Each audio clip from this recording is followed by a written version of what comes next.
Is posh really an acronym? What exactly is a backronym? Was a butterfly ever a flutterby? Does the F word have anything to do with kings? Learn all this and more on this episode of Words Unravelled. And just in case you didn't catch that last note, this episode has some salty language in it. Yeah, there are rude words, but we're not actually being rude.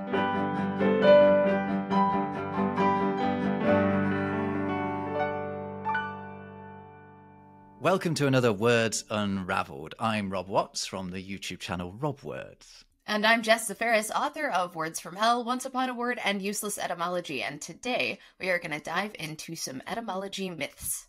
That's right. We're going deep down into the debunking bunker to find out which of your favourite stories behind various words are actually true and which ones are false. Speaking of debunking, are you aware of where this word comes from? I have no idea. I always assumed it would probably got something to do with a bunker. So we'll talk about this in a future episode, but this is an example of an unpaired word or an orphaned negative, and bunk is one of these. Debunk corresponds to bunk, and it was once in use. It's an obsolete American English word short for bunkum, which means nonsense, but it's spelled Bunkum, and it's a misspelling of North Carolina's Bunkum County, Buncombe.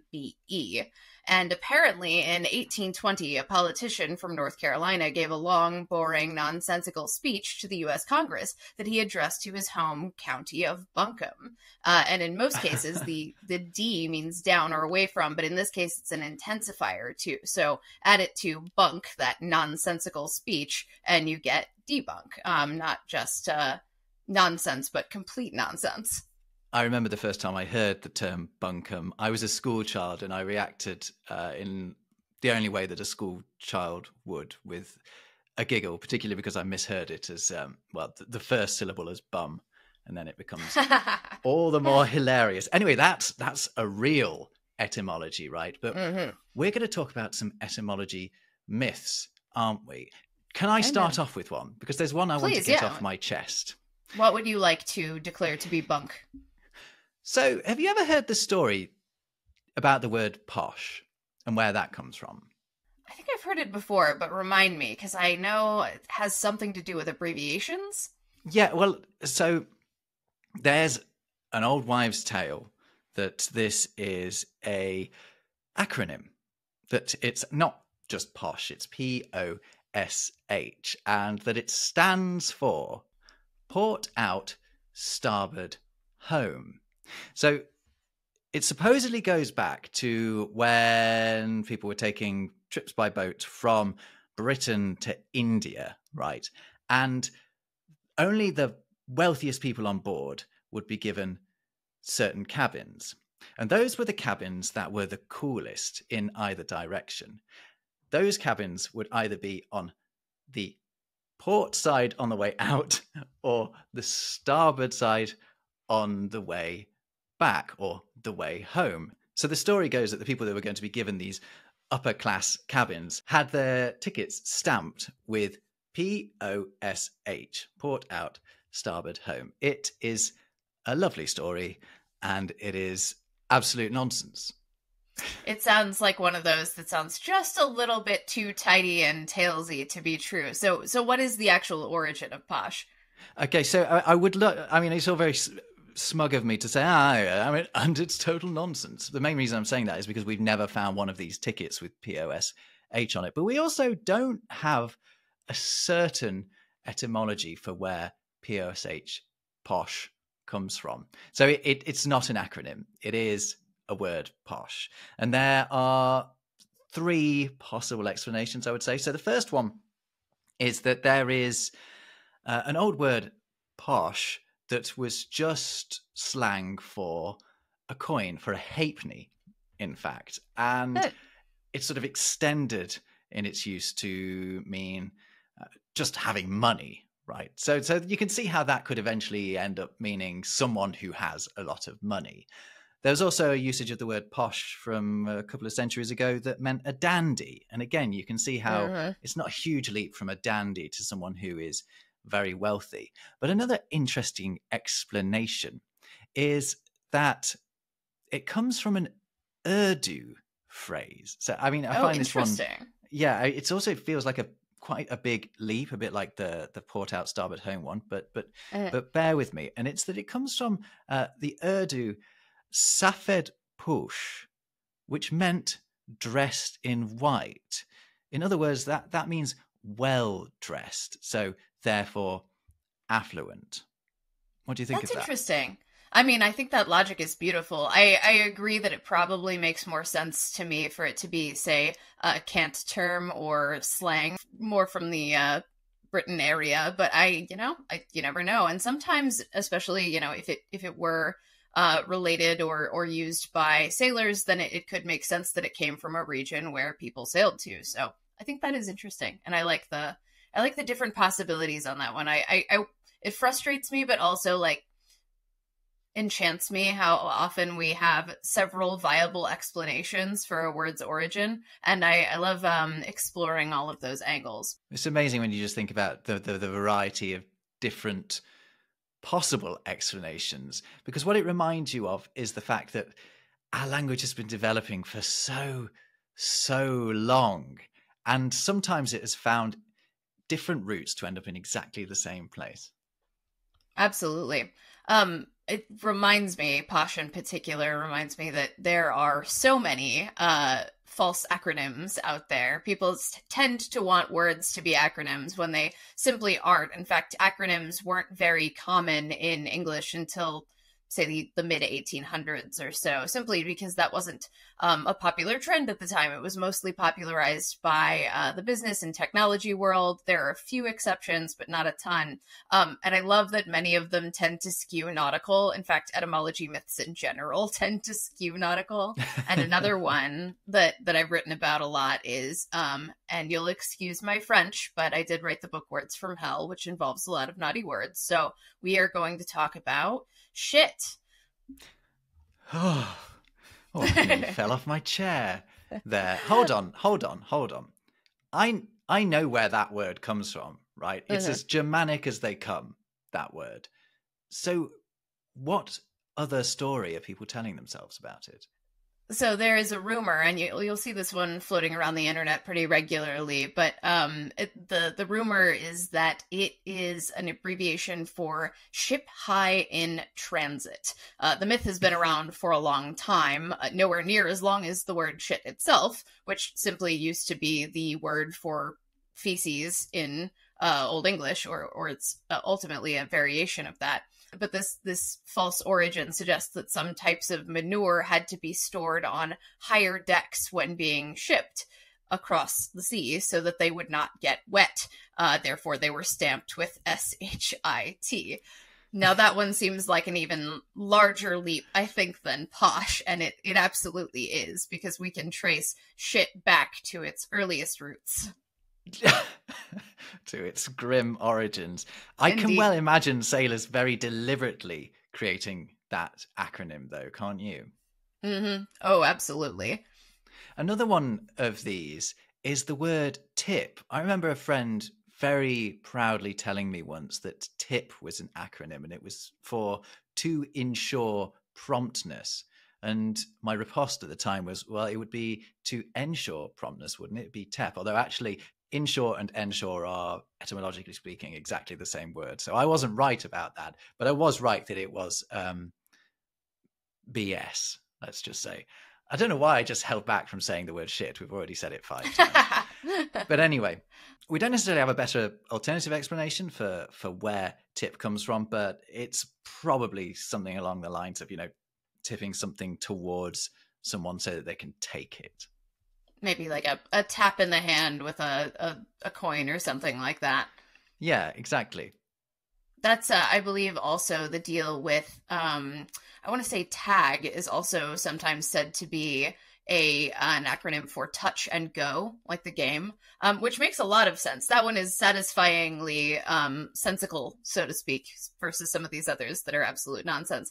But unfortunately, it's probably just another word for actually tapping people. Yeah, it's nice when they're highly appropriate rather than when they've just been sort of shoehorned. I always thought that save our souls was a bit shoehorny, for SOS. I agree. Or sometimes save our ships is better, but it's not necessarily used on a ship, and it wouldn't be about multiple ships normally. But obviously, SOS is just the way it is because it is the quickest. Well, not the quickest, but quick and clear to type on Morse code. It's ... dash dash dash ... Not save our souls. I was reading not too long ago that an earlier radio distress call was CQD, which also, contrary to popular belief, is not intended to be short for anything. Some rumors say it's come quickly distress. Rather, CQ was a general call to ships and land stations, and not one that was meant to summon swift help. And then the D added the idea of distress. So I guess it is connected to distress in some ways, but CQ is not especially connected to come quickly.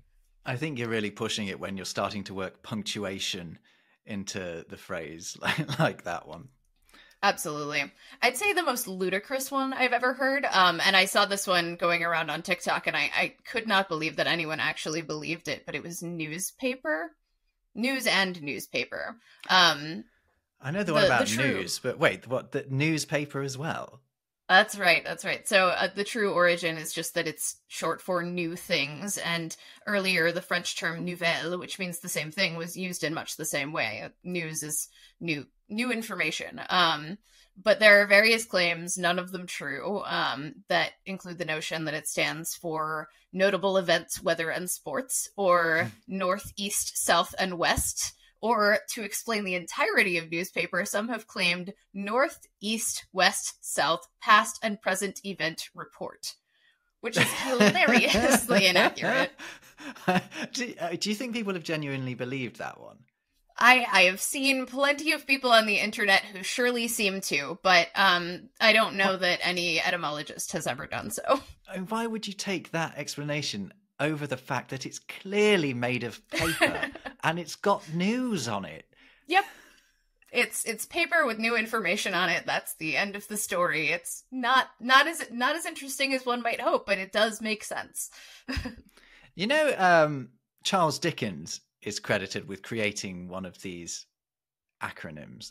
Can we call them backronyms? A backronym is where you start off with the word and then try to come up with what it stands for afterwards. I suppose it's not quite that because the word already exists, right? But Charles Dickens is blamed for the rumor that the word cabal is actually an acronym for 5 plotters, supposedly, who were plotting against King Charles II. And their names were Clifford, Arlington, Buckingham, Ashley, and Lauderdale. Those are the most British names I have ever heard. Except for Lauderdale has a distinct Floridian sound to it. Yeah, you're right. Otherwise, yeah, he put that in one of his books, but it's not true.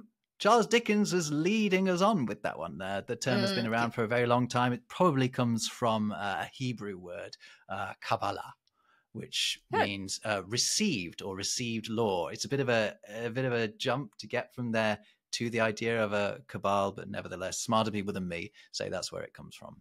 That's neat. I would be interested in digging a little deeper into that one in the future. I was writing about backronyms not too long ago, and it seems the definition has, a couple different takes. It could refer to those false acronyms that we've seen above, where pop cultural or folk etymology influences this fanciful belief that it was originally created as an acronym, or it can refer to deliberately created acronyms like Charles Dickens there. And I love when they actually have practical applications. Like the term care package is arguably both a traditional acronym and a backronym by this definition. It was first used in 1945 to describe aid packages sent to Europe after World War II by charities under the program the Cooperative for American Remittances to Europe, which is an acronymic use of the word care. Obviously, the term care existed before, but the collocation care package wasn't found frequently before it was used as an acronym. And then later that was changed to the Cooperative for Assistance and Relief Everywhere. Phrasing intended to indicate Europe, aid beyond Europe, but to retain the acronym and make it make sense. So it's a backronym in the sense that the meaning was applied later to the word. US government are big fans of these things, right? Oh, I've noticed. absolutely. Actually, my favorite of all time is the USA Patriot Act, which I think a lot of people might already know. But That USA, one's such a stretch. yeah, well, actually, it is. But I think there's an elegance to it. So it's uniting and strengthening America by providing appropriate tools required to intercept and obstruct terrorism. Which that is makes what it is. So much less nefarious than it is, though. Yeah, well, it's I like just the sort of folksy respect I have for them for coming up with the backronym. But Yeah. that's got nothing to do with what I think about the legislation itself. Although I don't Okay. approve of using A to stand for America in this. It's cheating to have the A in USA stand for America. I think so. Yeah, I agree with that.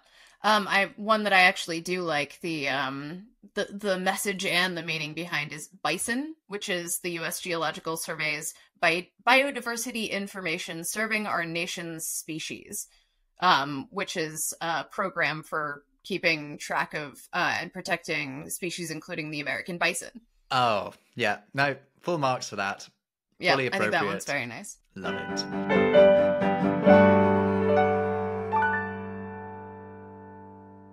You already started off on rude words. Oh, yeah. I think I know what you're going to say here. No, I'm not. Oh. No, I'm not. I know what you think I'm going to say, but I shied away from it. But if you want to go there, you can go there. I was going to go for a slightly milder one. And that is the word crap, actually. Oh. Mm-hmm. Do you know about this one? Are we talking about Thomas Crapper and the fact that he didn't inspire that word? Yes, indeed. Yeah, we are. So it's not a backronym. It's not an acronym. It's not a fake acronym, but it is a sort of false etymology to say that the name is inspired by the man himself. In fact, the word crapper, it arguably could have been, but still isn't. It's an Americanism, really, crapper. And the guy was from London. This is, by the way, he was a plumber and toilet manufacturer from London. He was around in the Victorian era, and yeah, it's just a happy coincidence that his name happened to be related to what could happen with a product with which he was associated. And actually, I think some companies use that fact in their sort of publicity, which helped to sort of perpetuate this false etymology. But yeah, nothing to do with Mr. Crapper. I was digging into him a little bit and noted that he he's often, the saying is that he invented the toilet. And so I looked up his original patents because I was like, well, I want to find out if he did. And it turns out the patents were for like a piece of plumbing and not particularly the toilet either. So it is a happy coincidence. And it is interesting that the word crap did become American slang not too long after he was doing most of his work, but they don't seem to have any connection whatsoever. And it was mostly just college students coming up with a naughty-ish word. Now that we've alluded to it, do we go into the other word that if... I mean, I wrote the book on this. I feel like we have to. Quite literally, in which case, take it away. All right. So, this one I hear all the time is fuck an acronym? It is not. Sorry, the ghost of my grandma coming back from the dead to give me a slap around the face just for even hearing the word. A little Easter egg in my book Words from Hell is that I have a few lines where I apologize to my grandmother, Grammy. It's like, sorry, Grammy, I'm swearing too much. You're talking about sex too much. In any case, this word, much like shit, is easily traceable back to earlier forms in Old and Middle English. It had a variety of different spellings, so it obviously can't be an acronym because it had extra syllables on it. It was spelled different ways. It was very much in use for the sex act at the time. The claim that I usually see is that it's either for unlawful carnal knowledge, which is also funny because at the time when fuck was first recorded, the word knowledge was spelled with a C. It was spelled CNAWLECE. And the other one here is fornication under consent of the king. The idea being that you, in order to make a pairing, you have to get permission from the king, which generally speaking you did not. And at the time, king was spelled CYNING. So it couldn't possibly be an acronym for that. It goes back. Well, no, it doesn't. I always got lost in the line. It goes back as far as Old English, but of course it doesn't. Yeah, of course. I mean, the actual word does. Right. Not the acronym. Yes. Not so much. In fact, the word fuck is recorded before the word fornication in English, so that also wouldn't make much sense. Yeah, of course. Yeah, because the French will have brought that one over, won't they? Instead, there is some confusion about where it actually came from. The actual root of it is thought to, it's definitely Germanic, but whether it means to press hard or to beat, this is one that was cited by George Carlin in one of his routines, which he wasn't wrong to cite it because it was in a book by Joseph T. Shipley, who included that theory in a 1984 book on word origins. But it doesn't make a lot of sense chronologically speaking. So it might be rather a word from a word for moving restlessly or fidgeting or flirting or striking or pushing, perhaps from a Scandinavian source. So we have a lot of options. All of them seem to require bumping of various bits. Such a child. Right. So any more of these? I mean, I can only think of one word that's worse, and I don't think anyone's ever claimed that's an acronym, have they? Let's save that for our episode on swear words. All right. I have one like spin-off on fuck you. Some people will somehow claim that it was associated with the term pluck you. It's a very interesting story, but also extremely false. It says that that's you, Y-E, spelled Y-E-W. That's right. Yeah. Apparently in French in various conflicts, depending on who's telling the story, but often at the 1415 Battle of Agincourt, people would cut off the middle fingers of English archers wielding bows of yew. So to taunt the French English archers who hadn't been captured would flip their middle finger and yell things like, "We can still pluck you." Which again, I've got to tell you, you're wrong on this one. Just because I wouldn't expect you to know, but it's actually it's these two fingers. I see. Okay, that this story is about. This is swearing in Britain in a way that it's not swearing in America, and I shouldn't even be doing. I'm doing it at the screen. What's gone wrong with this podcast? So soon in the run. Yeah, but it is the Archer story from Agincourt. But I didn't know that the pluck you thing was also from the same time. It just goes to show how far off the rails this myth has gone, that it's being used to various gestures and phrases are being used to explain it in, and they can't get the story straight. So it just shows how mythical this one truly is. I actually don't know whether the two fingers thing. By the way, I realized it's a podcast and I didn't say which fingers they are. It's the middle one and the index finger. But I that's the thing I should look up, and when we'll do an episode on gestures, which I think are also an important thing to talk about at some point, we can have a look at that one as well. We can get into the digitus imputicus, as they said in Latin. I've never heard that before. It basically means the impudent or the indecent finger. Oh, we got to indecent fingers. Can we move on? Can we move on? Actually, I was going to say, can we move on to something light? And let's do that. Talk about butterflies. I love this one. I quite often get people contacting me saying, "Hey, Rob, I don't know if you know, but butterfly is a spoonerism of the phrase flutterby." And I get that one too. It's charming. It's really charming, but it's not true.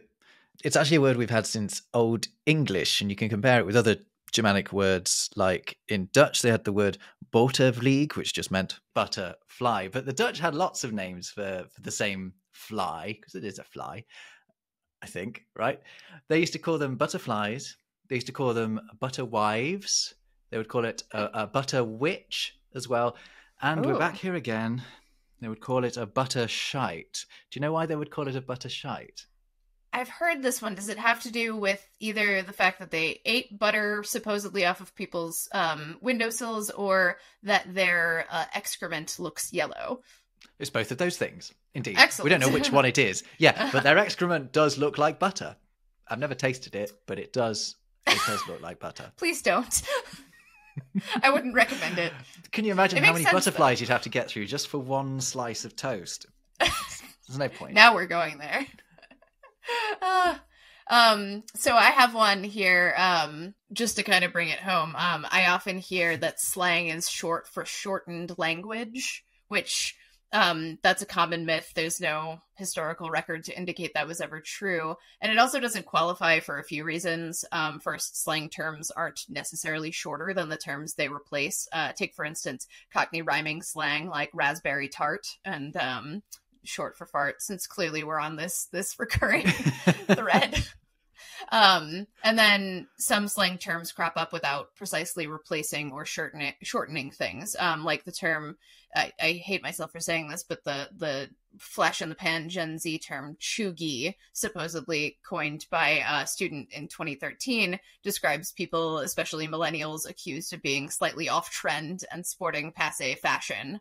Like live, laugh, love signs. And the slang invention has no clear inspiration from other terms. It's not a shortening of anything. And that is often the case with slang words. Most likely it came from older slang words themselves for people who sort of like sling the jaw. I've heard a connection to, I read there's a connection to a Nordic phrase meaning that, but also implying to abuse someone with words or to speak casually or to sling yourself around or hang loose. Actually, this reminds me of something that you told me, which is that we've already got a myth surrounding the origin of the word riz, a word that appears to have only just been invented, so far as I can tell. It's short for charisma, right? So the person who created it, it's a YouTuber who created it. It is accepted to be short for Riz for charisma by pretty much everyone who uses it. It makes sense. It stands in place of the word charisma. But the person who coined it says that it wasn't specifically inspired by charisma. I think that at this point we can kind of say that most people who use it are using it as a shortening of that word. It just is, isn't it? They're having us on. Yeah, it's just gotta be it's that not way, that. right? It just has to be. It makes more sense than for it to have come up out of nowhere. And if it's enough for just a YouTuber to coin it and say that it means something else, then let us, as YouTubers, point out, no, it's short for charisma, and thus it is so. Just a little fun fact related to slang. In 19th century American English, there was briefly a word, slangwanger, that was used to mean someone who uses abusive language or a ranting partisan. Sadly, that one's obsolete, but I think we should bring it back, especially in light of the upcoming US elections. Oh, there's going to be so much slang wanging going on around that election. Look, see, we're doing it. Bringing it back. We're going everywhere here. We've got sex, we've got excrement, now we have politics. We've gone to 100% with this podcast officially.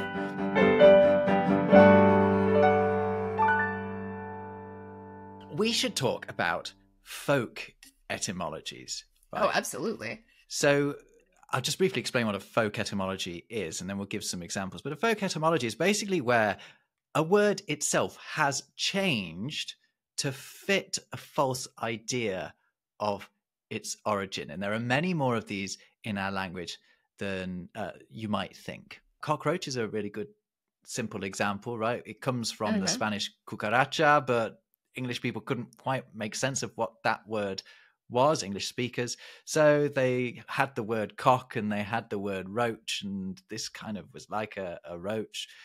So we ended up calling it a cockroach. There are a lot more of these. Animals and plants seem to be like the things that get folk etymologies. I imagine that's because they tend to be from unfamiliar languages. Like one example is mongoose, which is from the language Telugu, which is an unfamiliar language to most English speakers. So despite the fact that these creatures have nothing to do with geese, they've sort of absorbed that spelling nonetheless. And in the same vein as cockroach, it reminds me that the word cocktail is most likely from the French word coquetier, which is a word for an egg cup, in which Sazerac cocktails were first served in New Orleans. Okay, so it does have something to do with a cock or a bird in that respect. Sort of, That's yeah. the actual origin. Yeah, a mongoose couldn't look less like a goose, really, could it? Right. It looks like it's kind of rodent. Or is it a rodent? Long? Or is it a mongoose? I believe it's a weasel. A weasel. Of some kind. It's a type of weasel, mongoose. Mhm. Yeah, another one. This is one I really like. This is one that we have put right, though, because asparagus used to be known as sparrowgrass, because people couldn't make sense of the Latin name asparagus. It looks kind of like grass. English people knew what a sparrow was, so asparagus became sparrowgrass. Sparrowgrass. That's very cool. Well, it's asparagus season. It's just starting here in Germany, and the place goes into an absolute frenzy. It is Spargel, right? everywhere. Is that how you say that? Spargel, yeah. Mhm. Stimmt. Anyway, we're getting away from the fact that sparrowgrass is an adorable name, and I wish it was still called that. But there was really a is. concerted effort to reinstill or to reinstall the original Latin spelling. That's no fun. No fun at all. My favorite example of folk etymology is the word outrage, which has nothing to do with the words out or rage, but is an adaptation of the Latin ultraticum, meaning excess, which is also why we say that an outrageous outfit doesn't make you rage. It's out there. It's excessive. But it seems to fit so well, doesn't it? Uh-huh. It adapted, it went through Old French where it became outrage, Oltrage, which was understandably misunderstood by English speakers as combining out and rage.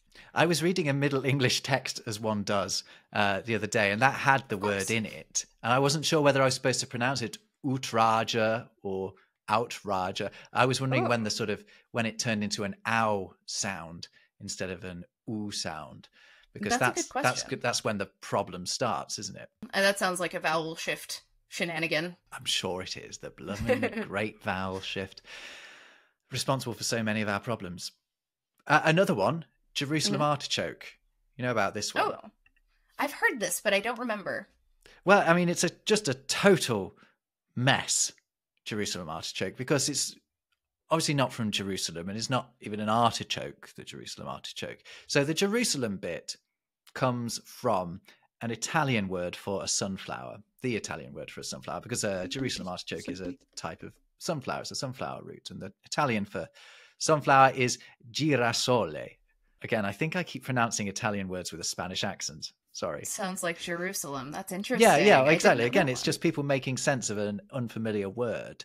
But by applying a word that they do know, and in this case it was Jerusalem. Artichoke is a much more complicated story, and one that I'm not going to go that deep into because it involves messing up at every sort of stage of its development after the Italian artichiocco, right? And then it ends up in French, where they turn it into artichaut, maybe conflating it with the idea of being warm. I don't know. As in chaud, which is the French for hot.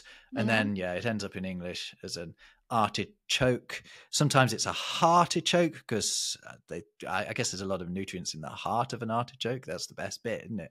And the choke bit was maybe because the sort of solid heart of it could somehow choke you, or that the plant itself was fairly invasive and would choke other plants that were living around it. But Jerusalem artichoke is just way off. That's interesting. I have a turtle named Artichoke, as a matter of fact. Oh, he's green and looks like one. Oh, that's adorable. And does he have a big heart? Oh, of course. He's a good fella. But I find it seems to happen with plants, as you mentioned, quite a lot. Another one is wormwood, which is used in spirits like absinthe and vermouth and has sort of psychoactive, poisonous, medicinal properties, only a few of which have been like clinically observed. But it's from Wormwood, I believe, which is unrelated to the words worm and wood. One theory about the true elements is that where means man, which we know to be true, and then the mod element means courage. So maybe the plant gives you courage when you consume it. Nice. There was another theory, though, that may have influenced it, is that it could repel larvae and insects, like worms. So, for example, in the Book of St. Albans, which we will absolutely talk about in future episodes. Yes, one of my favorites. It's so good. But it has a huge section on caring for hawks, and apparently wormwood could be fed to hawks to cure mites. I don't know whether that's true. Maybe don't feed it to your hawk. Anyone with a hawk? Any hawkers listening? Is that what you call someone who's got a hawk? A hawker? That's not I feel just like what there's another word for it, but it's slipping my mind. Well, whatever. Okay. just feed it well. Feed it well. Right. Chaise lounge. I've heard a chaise longue called a chaise lounge, and I have to say only ever on American television. But that is quite a modern bit of it does folk etymology. Make sense, certainly. It does. It's what one does, but really it's just a long chair, isn't it? Chaise longue. I've also read recently that a pickaxe does not have the word axe in it. It was called a picas in Middle English, and it was ultimately derived from the Latin picus, meaning woodpecker, with the blade on one end shaped like a woodpecker's beak. But apparently, even though it has an axe-like blade on one end, it wasn't, originally involved in the name of the tool. But it's a very understandable one because it both picks and axes. That one works perfectly, doesn't it? All right. Yeah. So there you have it, some fantastical tales about some of your favorite words. You may have learned something new today, and this is your reminder to always be skeptical when you encounter a word origin story that has a little bit too tidy of a tale behind it. That's it. If someone comes up to you and says, "Oh, this is an acronym," actually, just look it up. Just double check, because most of the time it just turns out it isn't. Thanks a lot for joining us for this edition of Words Unravelled. We'll catch you next time.